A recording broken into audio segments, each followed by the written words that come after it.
ইস্তেগফার হিসেবে কাজ নেবে, এটাও ইস্তেগফার।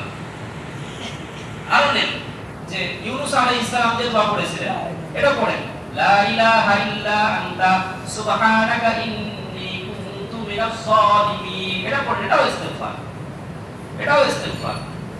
যা মনে আসে সেগুলো পড়তে হবে।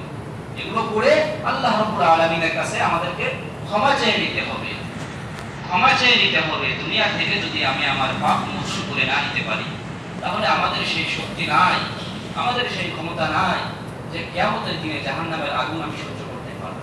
সামান্য দুনিয়ার আগুনে আমি হাত দিতে পারি না। সামান্য দুনিয়ার আগুন আমার হাতে লাগলে, যদি দুনিয়ার আগুনে আমার শরীর দগ্ধ হয়, তাহলে কি পরিমাণ যন্ত্রণার শিকার হয়ে আমি ছটফট করতে থাকি।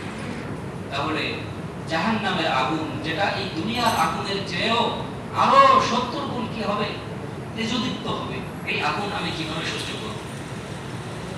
এই আগুন আমি কিভাবে সহ্য করব? এজন্য দুনিয়া থেকেই আমার অপরাধ মোচন করে নিতে হবে। আমার আল্লাহ রাব্বুল আলামিন খুব মেহেরবান, তিনি অত্যন্ত দয়ালু, তিনি অত্যন্ত দয়ালু। তিনি চান, তিনি বলতে থাকেন, আমার বান্দারা আমার কাছে আসে না কেন, আমার বান্দা আমার কাছে আসে না কেন?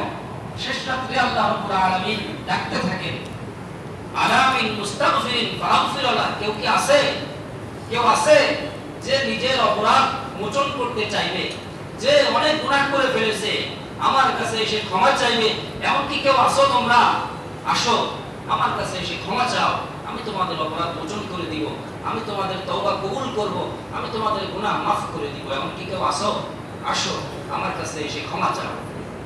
এই হচ্ছে আমাদের রব, ইনি হচ্ছেন আমাদের খালেক, ইনি হচ্ছেন আমাদের মালিক। আমরা অপরাধ করতেছি, কিন্তু আল্লাহ রাব্বুল আলামিন আমাদেরকে ডাকতেছেন যে আসো, ক্ষমা চেয়ে নাও। তাহলে খুব বেশি বেশি ইস্তেগফার করতে হবে। আশুরার দিন ইস্তেগফার করতে হবে, রোজা রাখতে হবে, কোরআন তেলাওয়াত করতে হবে। কি করতে হবে? কোরআন তেলাওয়াত করতে হবে। আশুরার দিনে যে সমস্ত কাজ করা যাবে না, আশুরার দিনে যে সমস্ত কাজ করা যাবে না, অনেক কাজ আমরা দেখে থাকি যে আমাদের সমাজে চালু আছে। যেমন তাজিয়া মিছিল করা, শিয়ারা এটা করে থাকে, তাজিয়া মিছিল করে।